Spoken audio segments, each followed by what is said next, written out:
Alors, pourquoi je pense que la CEDEAO est désormais une organisation terroriste?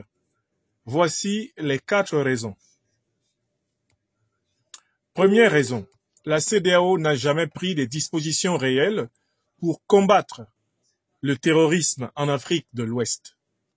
Elle a attendu la naissance de l'armée antiterroriste de l'Alliance des États du Sahel pour faire semblant de mettre en place une armée antiterroriste à son tour.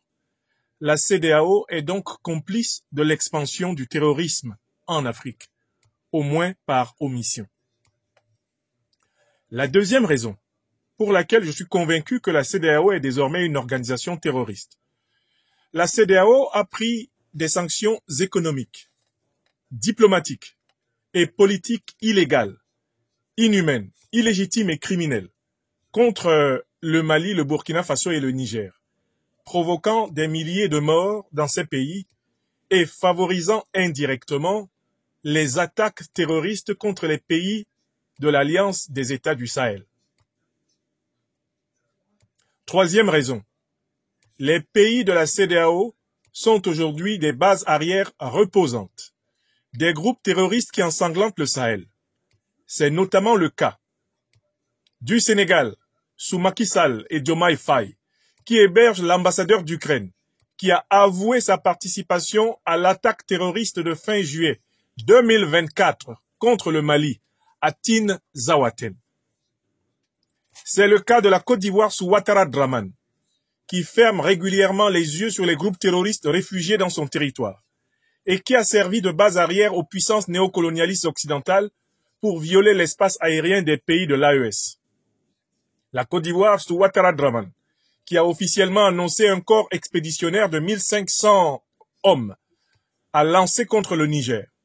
En 2023, la Côte d'Ivoire sous Ouattara Draman, qui a avoué ses plans de guerre contre le Mali dans sa conversation téléphonique avec l'ancien Premier ministre malien Boubou Cissé. La Côte d'Ivoire sous Ouattara Draman, qui a infiltré un commando de 49 mercenaires munis de faux passeports au Mali, courant 2022. C'est le cas du Ghana sous Nana Akufo-Addo, qu'une enquête européenne a identifié comme base arrière de ravitaillement et ressourcement des groupes terroristes. C'est le cas du Bénin et du Nigeria, sous Talon et Tinubu, qui laissent les forces de l'OTAN espionner et infiltrer les pays de l'Alliance des États du Sahel à partir de leur territoire. C'est le cas de la Guinée-Bissau, de Sissoko Umaro Embalo, qui a affiché plusieurs fois sa volonté d'agresser militairement les pays de l'AES avec sa soi-disant force anti-putsch, pour ne citer que ces quelques faits. J'en viens donc à la 4e et dernière raison.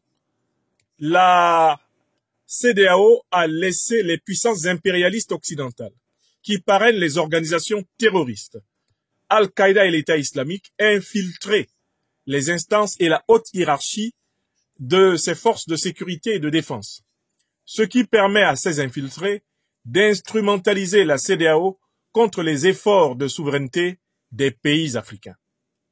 Voilà 4 raisons incontestables qui permettent d'établir, sans risque de se tromper, que la CEDEAO est bel et bien devenue une organisation terroriste.